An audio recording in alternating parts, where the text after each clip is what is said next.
మంచిర్యాల జిల్లాలో అక్రమంగా ఎడ్లను తరలిస్తున్న వారిని అదుపులోకి తీసుకున్నారు మందమర్రి పోలీసులు. మందమర్రి టోల్ గేట్ దగ్గర 2 కంటైనర్లలో 32 ఎడ్లను తరలిస్తున్న వారిని అదుపులోకి తీసుకున్నారు మందమర్రి పోలీసులు. పెద్దపల్లి జిల్లా సుల్తానాబాద్ గోశాలలో ఎడ్లను అప్పగించారు. కేసు నమోదు చేసి దర్యాప్తు చేస్తున్నారు. టోల్ ట్యాక్స్ దగ్గర మేము ఒక 2 కంటైనర్లు పట్టుకోవడం జరిగింది. మాకున్న ఇంటిమేషన్ ప్రకారంగా మేము ఆర్ఎస్ఎస్, విశ్వ హిందూ పరిషత్, బీజేపీ, గోప్రేమికులము అందరం కలిసి సంయుక్తంగా ప్రజల సహకారంతో మేము ఈ ఆవులను అక్రమంగా తరలిస్తున్నామని తెలిసిన వెంటనే మేము వెళ్ళి వాటిని ఆపడం, డిపార్ట్మెంట్ వాళ్ళు రావడం, అందరి సహకారంతో మేము ఇక్కడ రావడం, ఈ సుల్తానాబాద్ గోశాలకు వీటిని అప్పగించడం జరిగింది.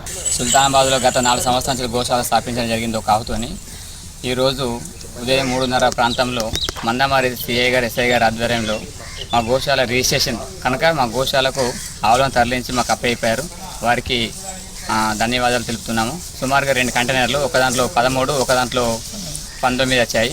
మన సుల్తానాబాద్లో గవర్నమెంట్ డాక్టర్ గారు వచ్చి వాటికి ట్రీట్మెంట్ కూడా చూస్తున్నారు. ఒకటి కన్ను ప్రాబ్లం ఉంది, దాని కన్ను తీసి ఇట్లు కూడా సర్జరీ చేస్తామంటున్నాడు.